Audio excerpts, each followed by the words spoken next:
Hello there, people of the internet. We're back here in the gun room. Kind of a mess right now because I've been doing a lot of recording and going through stuff and whatnot, but boy, does it look cool for recording purposes.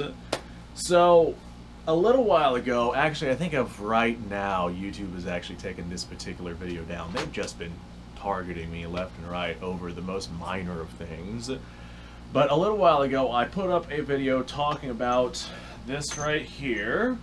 This is a Savage Axis in 223, and I got it specifically so I can use black powder 223 ammo. And the reason why I wanted to do that was because black powder 223, since I make my own black powder, is significantly less expensive than reloading or buying smokeless powder 223. If you reload it or buy it, it's going to cost about 50 cents per shot.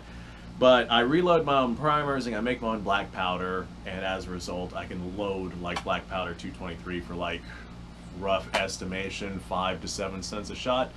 And with that being the case, I'd be able to go out and plink with that thing pretty regularly. Now, with it being black powder, you're not going to get much power. I'd say probably about the same power as a 22 Magnum, but still, 22 Magnum power for about the same price as a 22 long rifle. I would call that a win.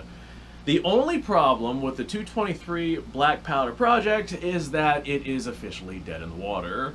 Now, although it would, in theory, work, as a matter of fact, I took this particular rifle out to the gun range and I tested several bullet weights and several different situations of black powder 223, and it simply did not work. The big issue with black powder is there is a lot of fouling, and 223, for whatever reason, does not handle black powder fouling really well.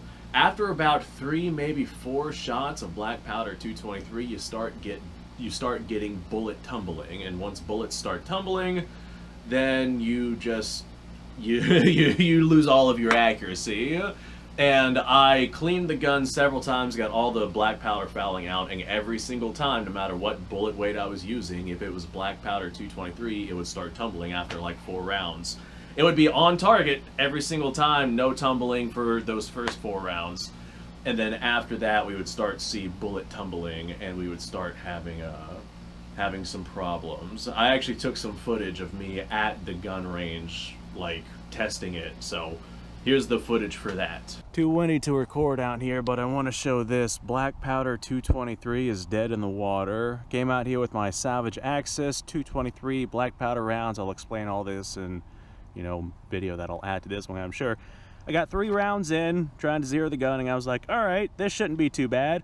And then I started getting keyholes. Lots and lots of keyholes. The fouling just got so bad that the keyholing, it just started keyholing after like 3 rounds, and that's just not something that I can work with. So I might try to find some other solution, but black powder and 223 just does not seem to mix. And as you can see, we had some tumbling issues with the 223.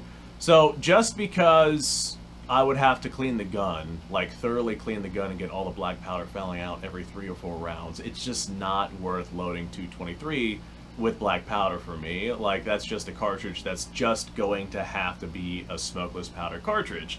Now, I'm still going to use the bolt action rifle because 223 has like specific pressures that are needed to run through any sort of self-loading semi-automatic rifle.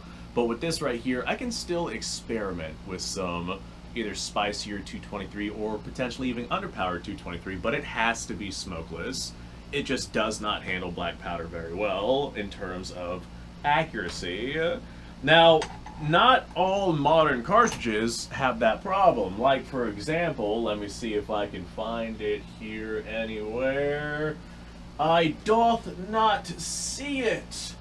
Anyway, I load 308 with black powder because I can load that for like 10 cents a shot depending on what kind of bullets I'm using. As a matter of fact, I got some of those right over here.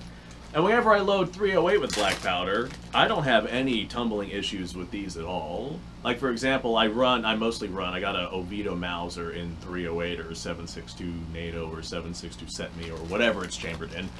And I fire these black powder .308 rounds through that thing pretty gosh darn regularly, and I'll go through this entire bag with zero accuracy issues whatsoever. I think this is 57 grains of powder atop, and there's a 150 grain bullet on top of it, and I run this stuff no problem. I don't know why 223 just has such a significant problem with black powder fouling, but yep, that project is pretty much it's pretty much dead in the water. I've had a couple of people ask me about it. That's kind of why I'm making this video, because I put up that other video talking about black powder 223, and that's just what people were really interested in, because it's a common smokeless powder cartridge. No, you cannot run it through your AR. It's not going to be reliable. It's going to gum up. Black powder fouling, there's a reason why self-loading firearms didn't exist in the era of black powder. Black powder is just too dirty, so don't even ask me to run it through an AR. There's plenty of people out there on YouTube that have done that already. My goal was to make 223 extremely cheap and easy and affordable to shoot. I doubt that I would have exactly gone elk hunting with it or anything like that, but it would have been a fun range plinking round. So unfortunately, that is where we are at. Black powder 223 with every single bullet weight that I've tried. I've tried 55 grain, 62 grain, 70 grain, 77 grain. I think I tried 85 grain. I think 85 grain was one of the first ones that I tried, just because since black powder has like velocity issues, you want to have as much bullet weight as possible, and that was the heaviest bullet that I could find. This particular rifle, I believe that this is a 1 in 10 twist. I measured it a while ago, and I have that on video, or at least I did before YouTube took it down. But I think that this one is a 1 in 10 twist. So it should be able to stabilize all the way up to the 70 grain bullets, if memory serves me correctly. But I've got another 223 rifle with a 1 in 7 twist that I can run the heavier bullets through, but unfortunately through both of those rifles, after like 3 or 4 rounds, they just start keyholing. Anyway, folks, there's your update. I guess 223 project, black powder project, is completely dead, because there's really not much point to it. Now, if I was in a last man on earth, end of the world sort of situation, I would just have no choice but to load these with black powder, because I can make black powder. And that would just be what I had to go with, because it's better than nothing. But I'm not gonna bother loading any more black powder 223. So thanks for watching, folks. Appreciate your time. Like, subscribe, share. Description below is a link to all sorts of stuff. Go check it out. I'm sure that I probably could find some kind of bullet or some kind of special rifle with special rifling that deals with black powder fouling better, or some kind of something that would inevitably cost me a whole bunch of money, and then I'm like, damn, I could have gone out and, you know, bought 5,000 rounds of smokeless powder 223 at that price, and then I could shoot this thing for years to come. I hate when things don't work out. I'll see y'all later.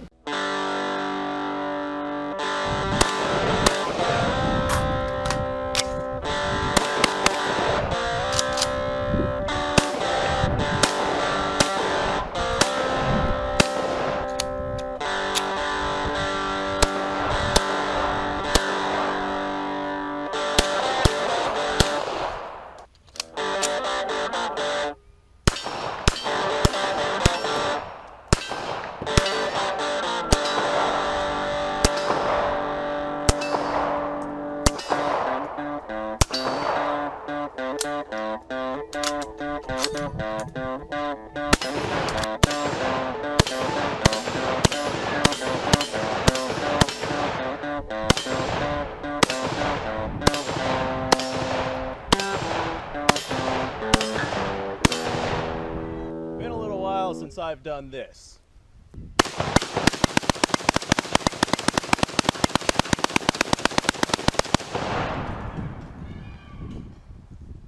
Bonnie and Clyde be damned.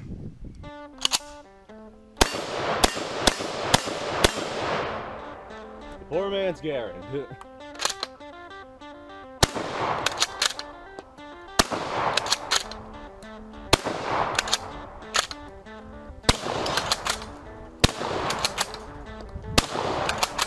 It's a shame that bolt-action shotguns aren't more mainstream.